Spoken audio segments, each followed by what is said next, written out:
Assalamualaikum warahmatullahi wabarakatuh.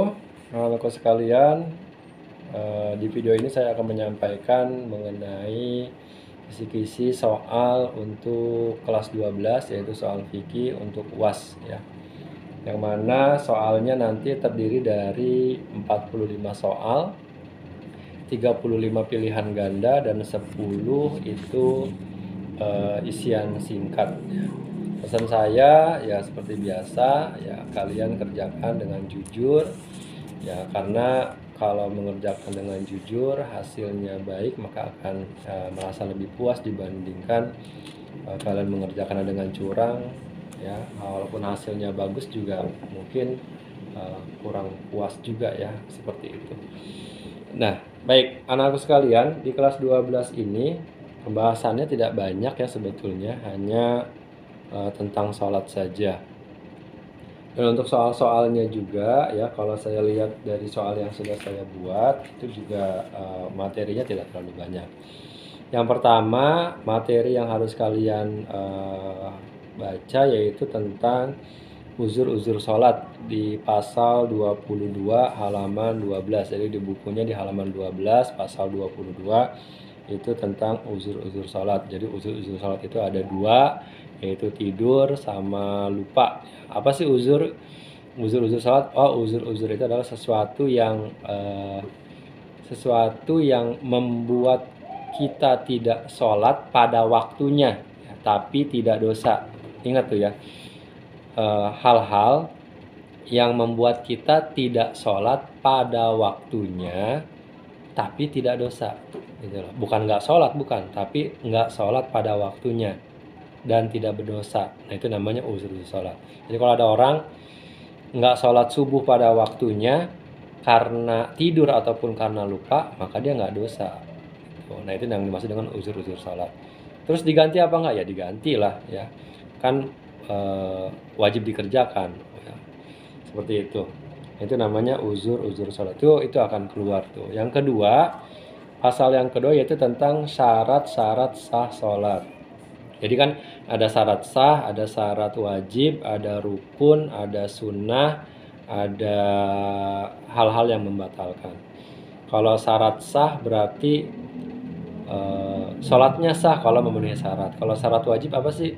Syarat wajib itu ya kalau memenuhi syarat maka wajib sholat gitu. Syarat wajib sholat ada berapa? Ada 3. Ada Islam, balik, berakal. Jadi kalau ada orang memenuhi syarat 3 ini, Islam, balik, berakal, maka dia wajib sholat. Makanya namanya syarat wajib sholat gitu. Kemudian ada juga rukun. Kalau rukun mah yang wajib dilakukan. Kalau sunnah yang sunnah dilakukan. Kalau hal-hal yang membatalkan berarti yang membatalkan sholat kayak gitu. Nah, kemudian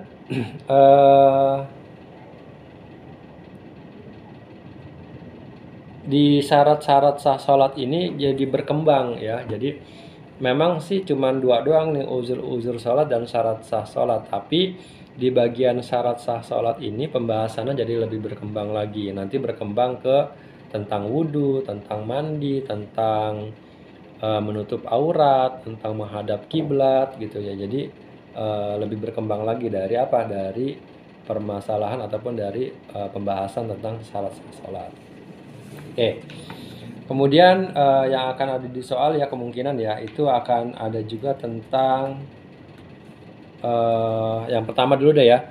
Syarat sah sholat yang pertama yaitu suci dari 2 hadas. Berarti kan kalau orang mau sholatnya sah maka dia harus suci dari 2 hadas. Hadas itu apa? Pengertian hadas tuh diingat-ingat lagi. Hadas adalah keadaan seseorang yang tidak suci, itu namanya hadas. Kemudian gimana biar suci dari hadas? Hadas apa dulu? Oh, kalau suci dari hadas kecil wudhu. Kalau suci dari hadas besar ya mandi gitu. Gimana biar wudhunya benar? Kalau wudhunya benar ya berarti harus rukun wudhunya harus benar. Nah, berarti nanti akan keluar tuh rukun wudhu apa aja. Oh, rukun wudhu itu ada niat, membasuh muka, basuh tangan sampai siku, basuh kepala, basuh kaki, tertib gitu. Nah, itu rukun wudhu seperti itu ya.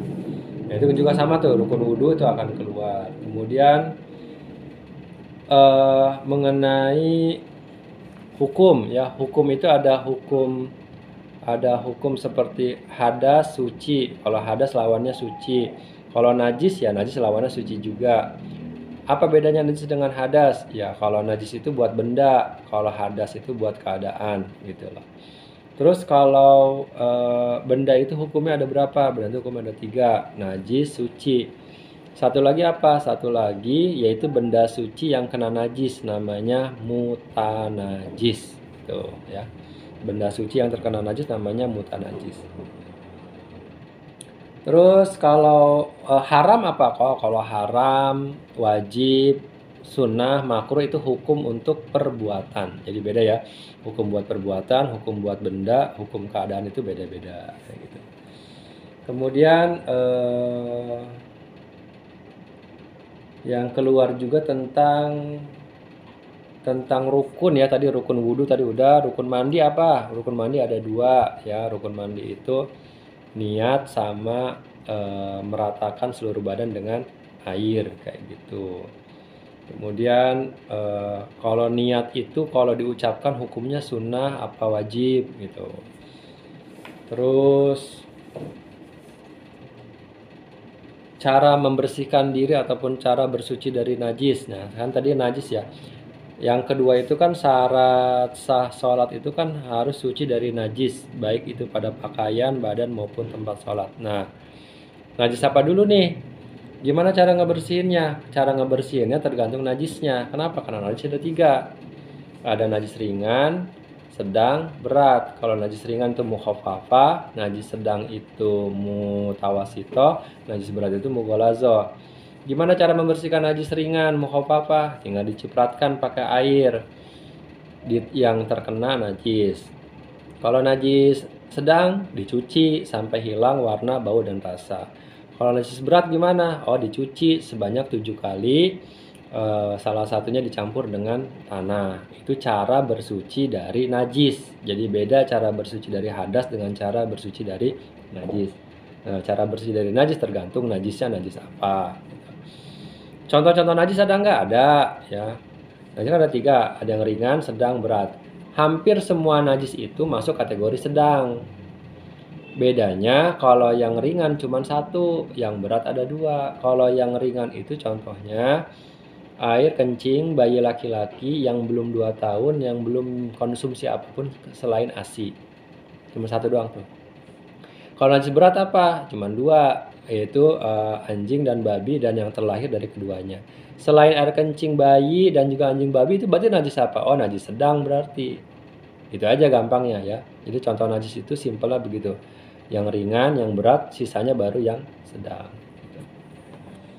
Oke, itu ya. Kemudian apa lagi nih?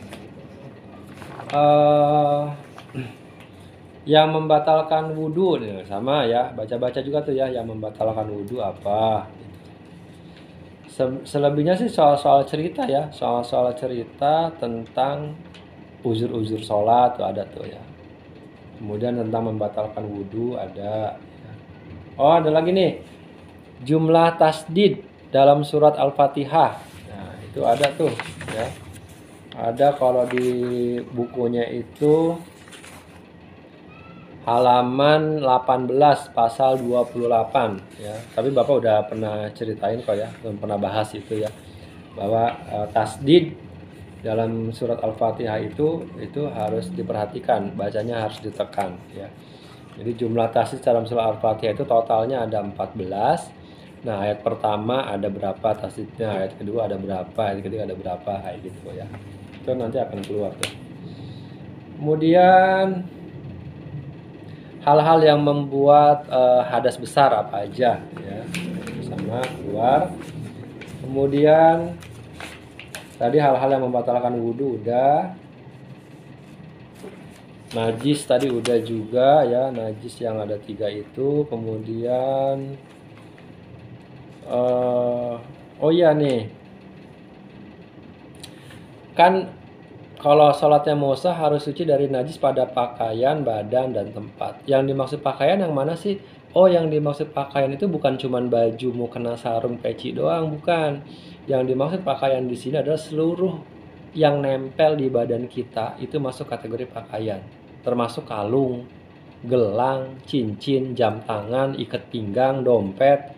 Kalau memang kebawa sama sholat, ketika sholat ya masuk kategori pakaian, berarti jangan sampai ada najisnya, gitu ya. Itu yang masuk kategori pakaian, yaitu bukan cuma baju celana doang, bukan, tapi semua yang nempel di badan kita, semua yang kita gunakan itu masuk ke dalam kategori pakaian di dalam sholat.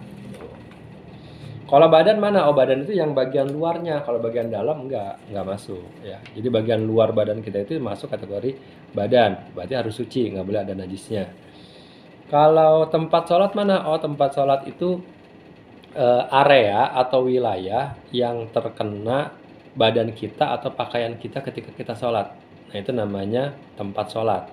Tapi kalau mama kita sholat di sini, mau ada najis di sebelah sana gitu kan ya, yang badan kita, pakaian kita nggak nempel ke sana, maka itu bukan masuk area tempat sholat. Kayak gitu.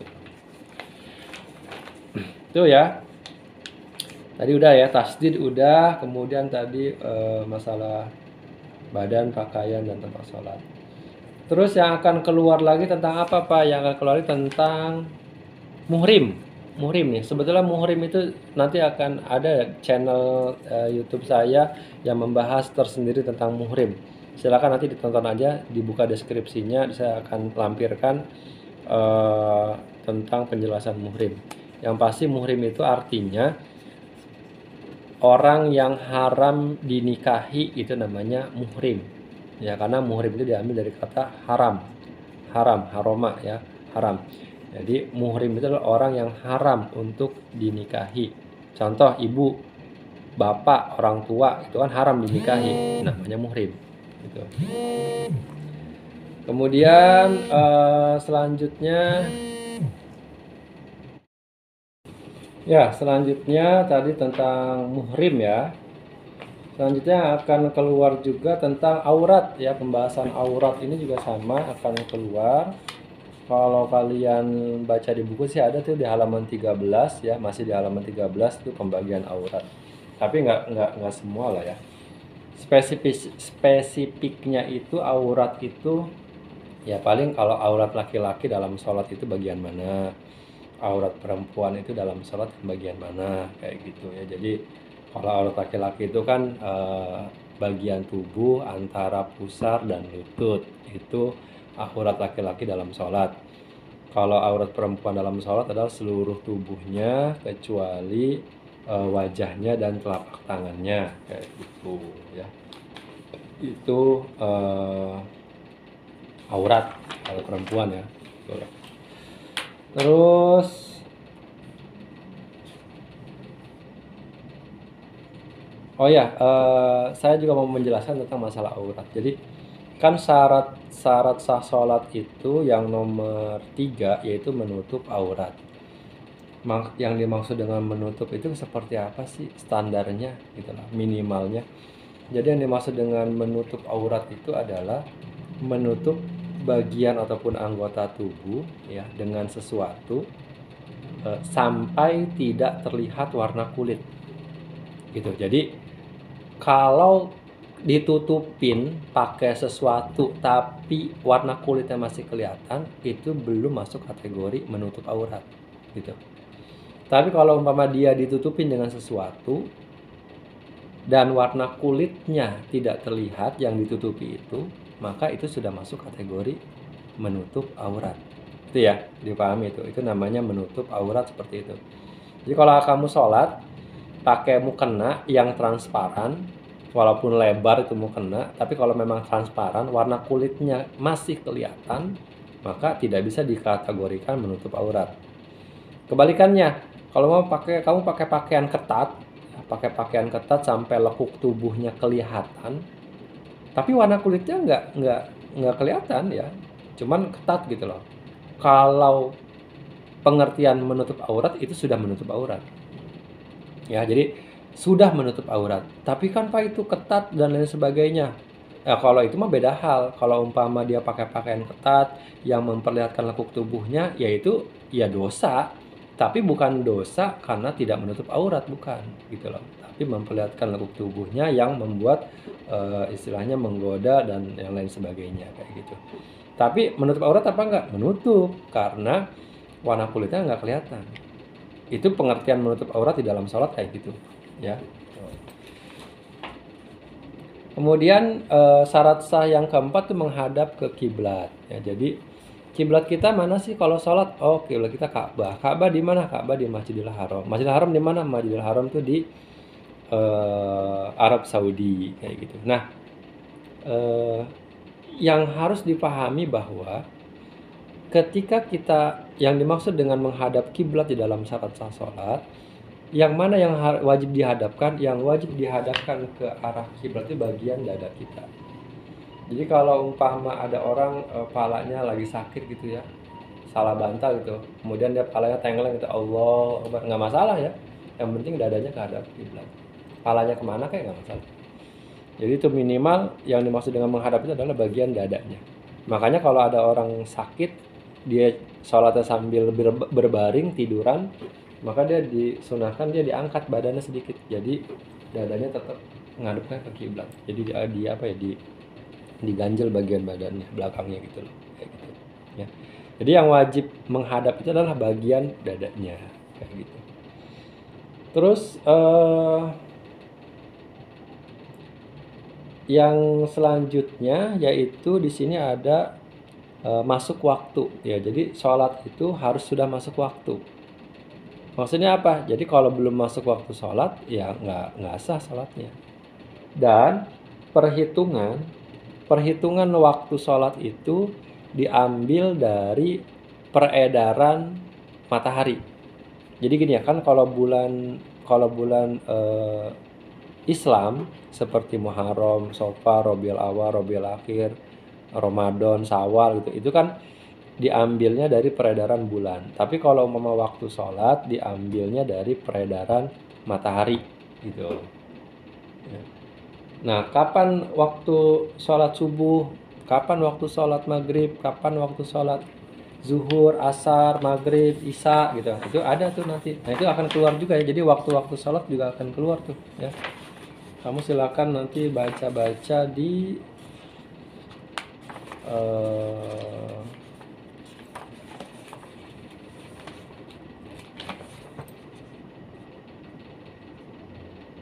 pasal 35 halaman 22 itu ada tuh ya, waktu sholat ya, biar tahu. Kemudian apalagi nih? Nah, kemudian kalau untuk itu tadi soal-soal untuk PG ya. Kalau untuk isian singkat itu soal-soalnya soal-soal materi rukun Islam sama rukun iman gitu. Itu akan muncul. Jadi baca-baca lagi catatan-catatan saya yang tentang rukun iman, rukun Islam, seperti syahadat, sholat, zakat, puasa, pergi haji bila mampu. Kalau rukun imannya itu berarti iman kepada Allah, ada malaikat, nama-nama malaikat gitu kan. Kemudian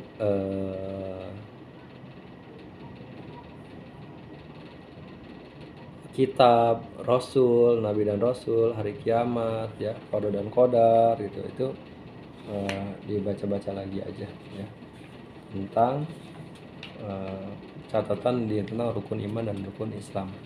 Jadi kalau isian singkat itu hal-hal yang berkaitan dengan itu ya, dengan syahadat ya, nama Bapak Nabi Muhammad gitu kan, bin-binnya gitu kan, itu.